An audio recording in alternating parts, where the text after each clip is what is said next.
Graça e paz, trazendo aí mais um áudio, lembrando aí para você compartilhar, manda para alguém que você acha que precisa ouvir essa palavra. Hoje nós vamos falar sobre as riquezas, né, do livro de Mateus 6, 19 a 24. Gostaria de ressaltar aqui, vou deixar alguns links, que esse conteúdo foi extraído, né, do estudo que eu estou fazendo de Marcos Botelho. Ele é um professor de teologia, ele dá um curso online gratuito e tem outros cursos se você quiser aprofundar, mas que são pagos e que compensa de fato fazê-los. Mateus 6, 19 a 24 vai falar assim, não junteis tesouro na terra, onde a traça e a ferrugem tudo consome, e onde ladrões minam e roubam, mas ajuntai tesouros no céu, onde nem a traça e nem a ferrugem consome, e onde os ladrões não minam nem roubam, porque onde estiver o vosso tesouro, aí estará também o vosso coração. A candeia do corpo são os olhos, de sorte que, se os olhos forem bons, todo o teu corpo terá luz. Se, porém, os teus olhos forem maus, o teu corpo será tenebroso. Se, portanto, a luz que em ti há são trevas, quão grandes serão tais trevas? E por fim, o versículo fala assim, ninguém pode servir a dois senhores, porque ou há de odiar um e amar o outro, ou se dedicará a um e desprezará o outro. Não podeis servir a Deus e a Mamon. Eu confesso que eu já tive muitas interpretações sobre esse versículo, tirei muitos princípios dele, não invalidando-os, né? Mas é engraçado que da maneira a qual o Marcos Botelho colocou, ele nos convida a ver esse versículo de uma forma ou de um todo. Porque Jesus ele não começa a falar de um assunto, depois vai lá tomar um café e começa a falar de outro assunto. Ele começa a falar de um contexto, o contexto final é falar sobre os dois senhores, e ele fala diretamente, ele vai falando todas essas coisas, usando essas conjecturas, né, essas figuras, para poder explicar o que ele gostaria de fazer. Então Jesus está criando uma linha de raciocínio, se fosse falar nos tempos de hoje. E esse versículo nos faz pensar na seguinte forma, onde nós estamos depositando o nosso tesouro, porque diferente do que a gente imagina, tudo que você dedica, você coloca o seu coração, você coloca a sua vontade. E essa é uma reflexão que Jesus nos coloca para quê? Para que nós venhamos a pensar no presente e no futuro. E o que nós estamos fazendo para chegar nesse resultado final?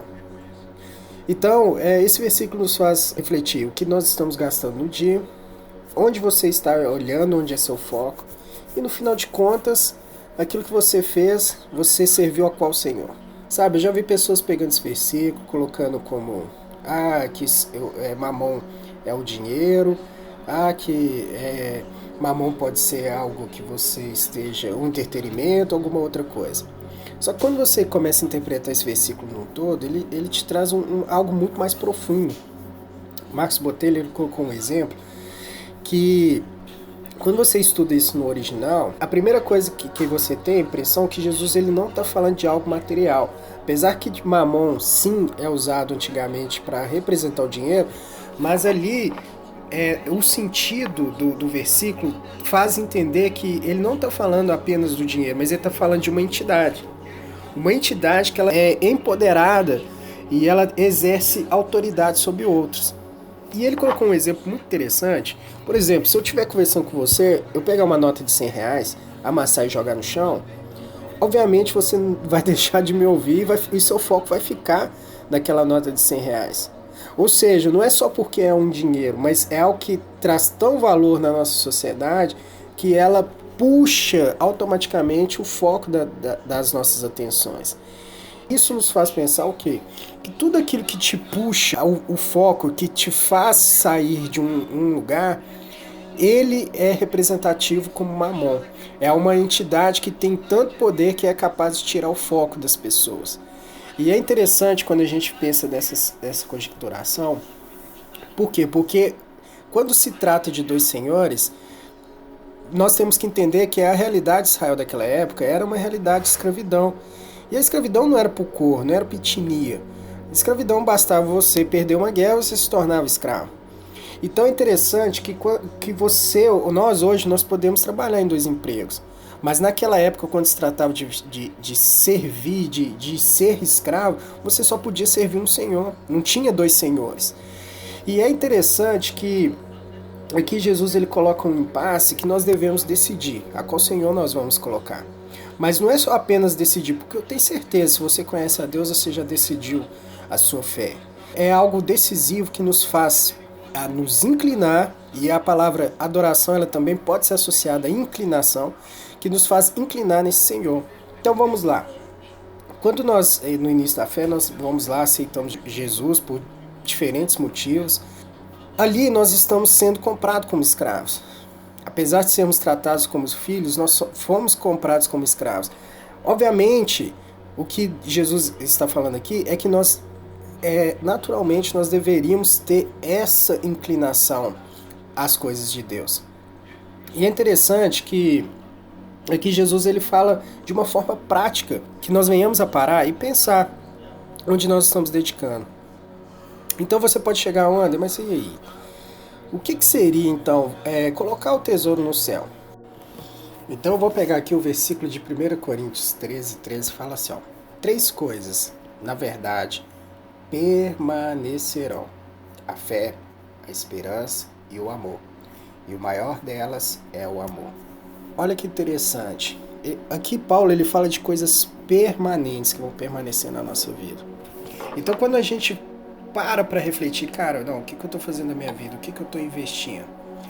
Quando Jesus fala se você está colocando o seu tesouro em coisas que não podem ser alcançadas, seja por traça, seja por ladrões, seja pela ferrugem, Jesus está falando de coisas permanentes. No decorrer da Bíblia a gente vê essas 3 coisas. Então, André, o que é o tesouro no céu? São essas 3 coisas: a fé, a esperança e o amor.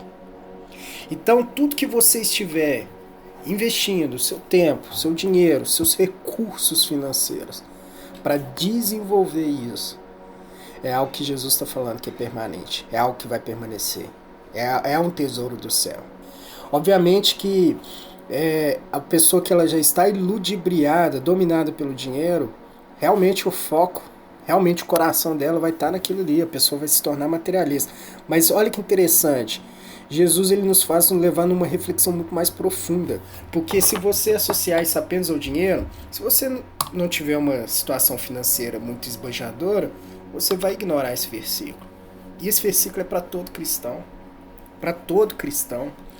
Então, de duas uma, ou a gente acha que todo cristão tem que ser rico, ou se você pode fazer assim com uma pessoa humilde, pegar esse versículo, levar para a sua vida, levar para o seu contexto real, né? Talvez você não seja milionário, como eu não sou, e você olhar para frente e falar, cara, o que eu estou investindo permanentemente?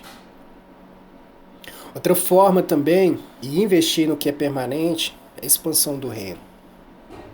A expansão do reino, quando a gente fala disso, sim, é você falar de Jesus para as pessoas, é você evangelizar, você levar uma pessoa para um lugar de aprendizado, um lugar de discipulado, é você levar as pessoas até Deus. Esse também é uma maneira de você investir em algo permanente, porque o evangelho ele tem que chegar nas pessoas. A Bíblia fala que como é belo os passos daqueles que anunciam as boas novas. Sabe, a única maneira do evangelho se expandir é através dos seus passos e os meus passos. Então quando você fala de Jesus, que você investe de Jesus, você está levando um tesouro permanente sobre a vida dessa pessoa.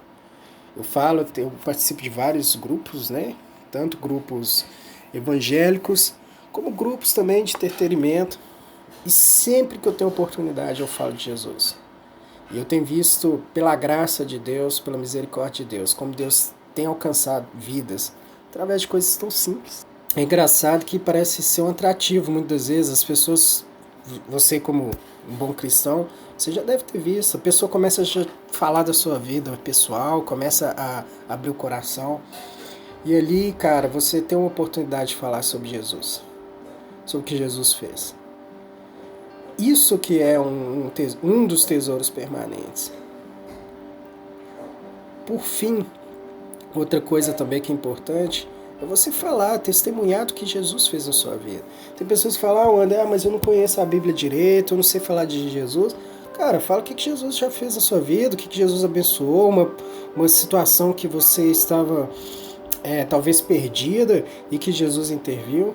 Isso também é uma maneira de mostrar Deus. Você não precisa ser um teólogo para você poder falar de Jesus. É importante sim você estudar.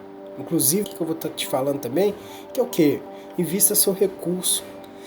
Um dos recursos também que você pode permanecer coisas permanentes, que é a fé, é o quê? Invista na sua fé. Faça, se tiver condição, seminários. Passe maior tempo com a palavra de Deus. Passe maior tempo em oração. Invista recursos para você conhecer mais a Deus. Porque essa também é uma das maneiras que você tá colocando coisas permanentes. E quando fala a questão de você tá conhecendo mais a Deus, é para quê? Para que você também venha fazer com que as pessoas conheçam a Deus. Mas se você não tem ainda essa condição, faça no básico, fala do seu testemunho pessoal, fala no dia que você teve um encontro com Jesus, que você aceitou Jesus, fala como foi bom, apesar de todos os problemas, como Jesus tem te ajudado. Essa é uma das maneiras de você estar falando sobre o reino. E por fim, invista em missões. Invista na igreja local que você escolher, independentemente de crença, de denominação, invista. Mas não deixe de investir no evangelho. Se você também não quiser investir na igreja local, invista em projetos missionários. Pessoas que estão levando o evangelho em lugares que você não teria coragem de pisar. Ou então seja esse missionário. Coloque seus pés à disposição, coloque sua vida à disposição. E por fim, Jesus fala do resultado final. É interessante quando ele fala candeia dos olhos, né? E eu sei que minha tradução está um pouco diferente, mas ali ele se referia num contexto de cegueira. Sabe, quando a pessoa perdia a luz dos olhos, que era usado muito esse termo, hoje, claro, obviamente, nós temos muito recurso, né? Hoje as pessoas que têm problema de visão, ela tem o seu espaço na sociedade, tem alcançado importantíssimos cargos, né? Nós vemos até pouco tempo o próprio presidente nomeando uma pessoa com deficiência visual. E é interessante que naquela época não tinha isso, né? Quando a pessoa era cega, ela se tornava uma inválida. Então, voltando nesse contexto da época, quando Jesus falava de você perder a luz dos olhos, falava de uma perdição, de uma vida sem propósito, de uma vida sem rumo. Sabe, o que eu mais eu perguntar aos meus filhos é a visão deles do futuro. O que eu mais foco é que eles foquem em se tornar algo. É triste quando eu ouço de alguém, eu falo, olha, o que você pensa no futuro? A pessoa, não sei. Mas o futuro é importantíssimo, por quê? Porque ele demonstrará a qual Senhor você serviu. É interessante que a gente vê um outro versículo, eu vou usar o versículo de Lucas 13, 26, fala assim, ó. Vós insisteis, comíamos e bebíamos, reclinados ao redor da tua mesa, e pregávamos em nossas ruas. No entanto, ele vos afirmará, não vos conheço, e tampouco sei de onde sois. Retirai-vos para longe de mim, vós todos que viveis a praticar o mal. Ali haverá grande lamento e ranger de dentes, quando virdes Abraão, Isaque e Jacó, bem como todos os profetas no reino de Deus, mas vós, porém, absolutamente excluídos. Esse é aquele versículo onde Jesus faz separação dos bodes às ovelhas. Sabe, nossa visão do futuro, ela tem que estar relacionada à nossa espiritualidade. Olha que interessante, tem em outros versículos que falam que essas pessoas, além de comer, beber, falar do evangelho nas ruas, elas fizeram prodígios, maravilhas e milagres. Sabe, uma igreja não salva, uma porta de uma igreja não salva ninguém, um templo não salva ninguém, a sua congregação não salva ninguém, Jesus que salva. Então quando eu falo isso, é algo que você precisa refletir. Qual que é a visão do seu futuro? Aonde você pensa em chegar? Se sua visão está apenas focada em coisas desse mundo, certamente você não está focando em quem deve ser focado, o Senhor a qual você entregou sua vida. Mas por outro lado, Se a sua vida está pautada em você expandir o reino, levar esperança, tanto para a sua vida, tanto para a vida das pessoas, e levar caridade, amor, ajudar o próximo, ajudar financeiramente o próximo, ajudar projetos sociais, ajudar projetos missionários, e principalmente em conhecer a Deus, certamente você já está inclinado àquele que é seu Senhor Jesus Cristo. Sabe, que você reflita nesse dia. Sabe, porque é algo interessante que se você serve um Senhor, você odiará o outro. Se você continuar focando apenas em coisas dessa terra, chegará um momento que você negará o seu Senhor. Eu gosto desse versículo quando fala da separação das ovelhas, porque uma vez eu perguntei ao Espírito Santo, poxa, Espírito Santo, mas quem salva é o sangue, quem salva é o sacrifício, e Jesus falou, certamente, Wander, você está certo. Mas quando se trata dessas pessoas, são pessoas que simplesmente ou se desconfiguraram do caminho, ou jamais conheceram o caminho. E olha que interessante, é uma pessoa que tinha visão, perdeu a visão e se desconfigurou no caminho. E no final da vida, perdeu o propósito. Sabe, não fique preso às atividades cotidianas. Use as atividades cotidianas. Use o seu recurso, por mais que pouco, para você conhecer a Deus e expandir o reino. Porque esse sim é um valor maravilhoso. Eu gostaria de agradecer que ficou aí até o final. Vou finalizar com um momento que eu passei, né? Ontem foi um dia, aqueles dias apáticos, né? Que não acontece grandes coisas. Mas são nesses dias que a gente tem algumas reflexões profundas. Sabe, eu vejo pessoas tentando se justificar. Conheço pessoas que têm uma vida dupla, né? Uma vida dupla que eu falo ela tem inclinações para as outras coisas. Elas erram arrastada para outras coisas, porque não sabe falar não para certas coisas, para amizades, para lugares. E eu não estou julgando se você participa desses lugares. Me entenda bem, porque quem sou eu para me se sentir melhor do que você? Tem tantas falhas quanto você. Mas é algo que eu gostaria de refletir, é no que essas pessoas falam. Elas falam assim, não, mas eu não tenho controle, já chega aquele momento, já chega aquela situação, já chega aquele horário, e eu já fico afoito em fazer o mal. Eu gostaria de te falar uma coisa. Elas ou desistiram de lutar, se entregando a esse caminho, ou de fato ainda não conheceu a eficácia e o poder que há em Jesus Cristo e na sua maravilhosa graça. Sabe, porque a graça de Deus, ela é semelhante a um mar. Não tem como você entrar nesse mar e não ser molhado.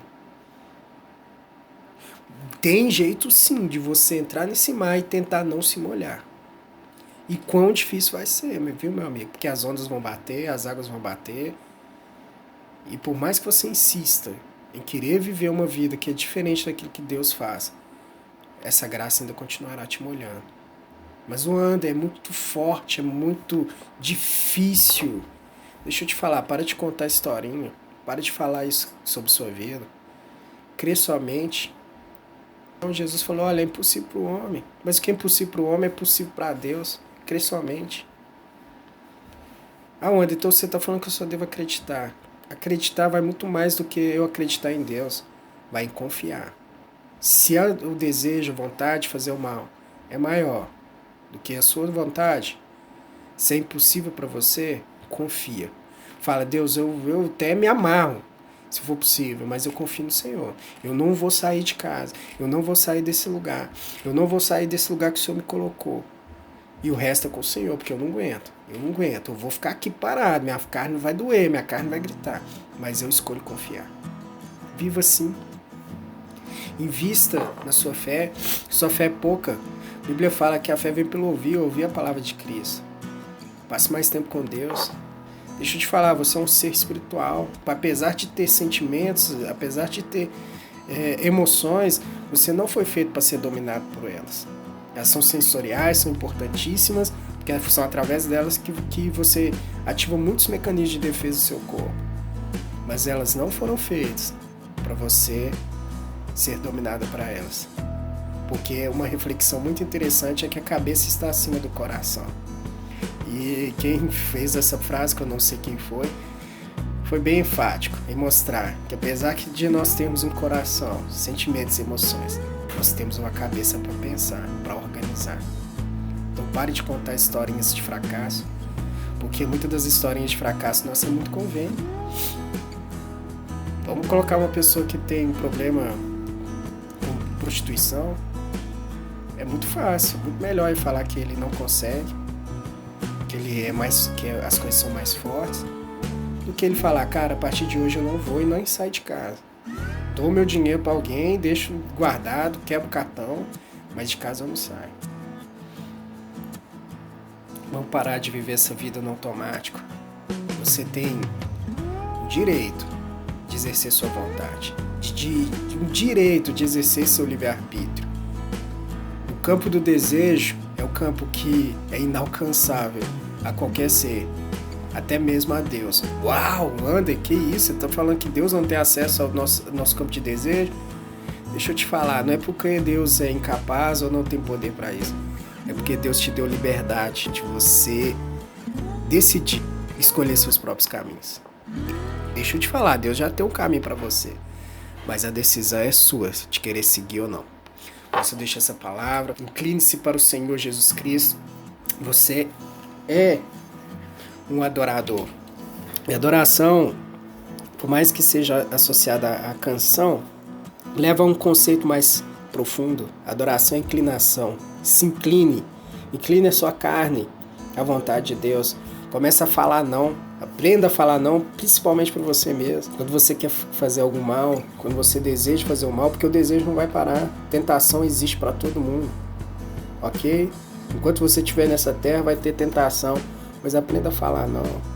Aprenda a ser radical. Paulo falava, eu esmurro a minha carne. Eu não penso um Paulo batendo em si. Mas ele estava falando, cara, tem momentos que a minha carne quer gritar e eu tenho que brigar com ela no braço. Não estou me batendo como um masoquista, mas eu tenho que brigar com ela. Porque senão ela toma o controle, ela toma o domínio. Por isso gostaria de deixar essa palavra. Deus abençoe sua vida.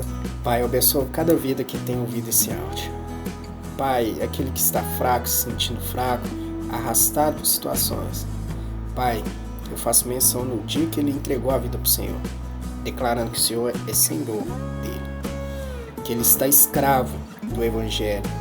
Não um escravo a uma religião, mas escravo ao Evangelho, o Evangelho que liberta. E Pai, se torna revelado a ele. Não que o Senhor esteja escondido, mas se revele, se revele no nível de entendimento e conhecimento dessa pessoa, para que ele venha conhecer o Senhor. E dá força para ele investir mais tempo no Senhor, investir recursos na obra do Senhor, investir recursos para aumentar sua fé e aumentar sua esperança. Por isso eu oro e te agradeço, em nome de Jesus.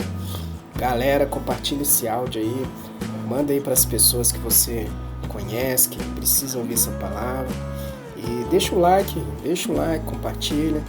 Você ajuda muito esse canal. Esse canal ele tinha pregações de outro pastor. Infelizmente eu não tive mais autorização de usá-los, né? Mas a obra continua. Eu tenho produzido esses áudios. Futuramente vou estar melhorando a questão desses áudios, né? Mas a gente faz tudo na medida da nossa realidade. Então ajude a crescer, dá um like. Tenha aí se você quiser. Se você gosta desse conteúdo, se você gosta desses áudios, se você quiser ajudar, seja compartilhando, dando like, ou até mesmo financeiramente, tá aí todos os dados que você possa estar ajudando a crescer esse canal, tá bom? Deus abençoe e até a próxima. Até a próxima.